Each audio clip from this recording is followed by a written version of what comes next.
सामने विपक्ष वाले चारों तरफ से घेर रखा है और एक ही बात बोल रहे हैं कि हनुमान जी को दबाओ, हनुमान जी को मारो। रात को 12 बजे 1 बजे जब आप फोन करते हो तो आपका फोन डायरेक्ट उठा करके आपको तुरंत उस काम में जवाब देते हैं। हनुमान जी को अब की बार दबाना है। तेजाजी महाराज की टाइम कम है। एमपी साहब कहे वजना मैं 2 ही शब्द कहूं, ये तुम्हारे तो जचुड़ी थोड़ो सो सटीर मार तो पर अब है एमपी साहब री बात मैं मानू। आपने मंच पर विराजमान आप लोगों का बहुत ही प्रिय और मजबूत नेता एमपी साहब हनुमान जी बेनीवाल जी, और आपने इन प्रोग्राम अब जो विधानसभा क्षेत्र लोग जो है राष्ट्रीय लोकदल पार्टी रा उम्मीदवार कनिका जी बेनीवाल और आपरा पुराना एमएलए नारायण जी बेनीवाल साहब, मेघ सिंह जी और सम्मानित मंच, आप सब लोगों ई गांव में आ और आज मने जी हिसाब लागियो और आप लोगों को जो वास्तु में प्रेम है मैं इरे लिए दिल री गहराई हूं बहुत बहुत आभार प्रकट करूं। और सबसे बड़ी खुशी तो इस बात की है कि मैं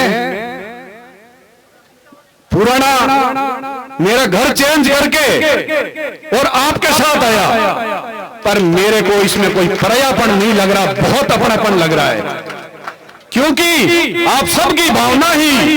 और मैं मेरे कार्यकर्ताओं को मैं एक बात जरूर कहना चाहता हूं कि आप ये मत सोचो कि मैंने निर्णय गलत लिया है।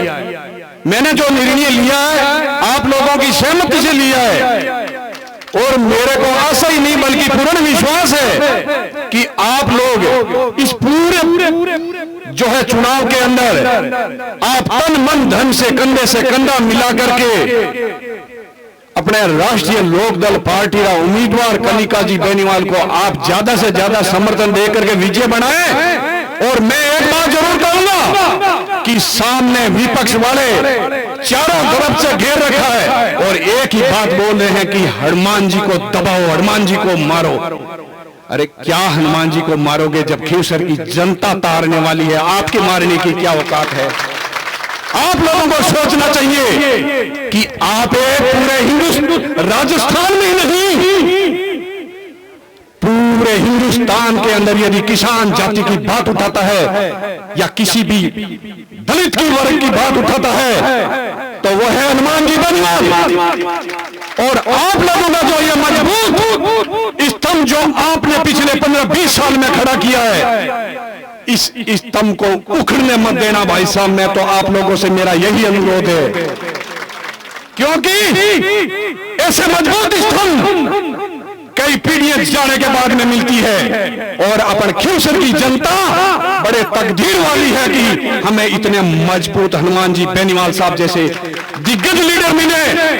और आप लोगों के लिए 24 घंटे में क्या बोलता हूं आप सब लोग जानते हो कि रात को 12 बजे 1 बजे जब आप फोन करते हो तो आपका फोन डायरेक्ट उठा करके आपको तुरंत उस काम में जवाब देते हैं।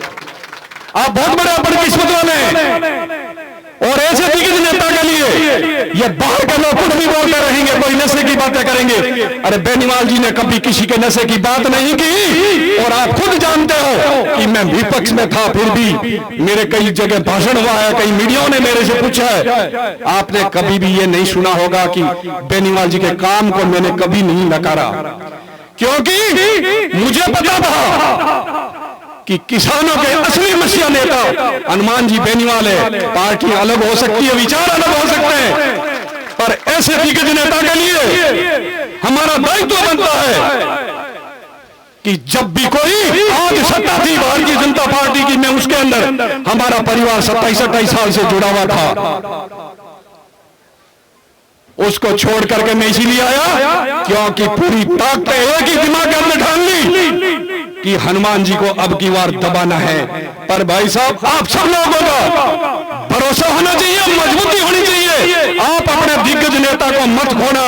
ये आप लोगों के हर घर के अंदर अब तो आपके साथ में दो बातें होगी। मैं बहने माताओं को एक बात कहना चाहता हूं कि पहले घर के अंदर भाई या पिताजी को लेकर जाना पड़ता था, अब तो आप सीधे बहन बेटियों जो सीधे कनिका जी के पास पहुंच जाओगे।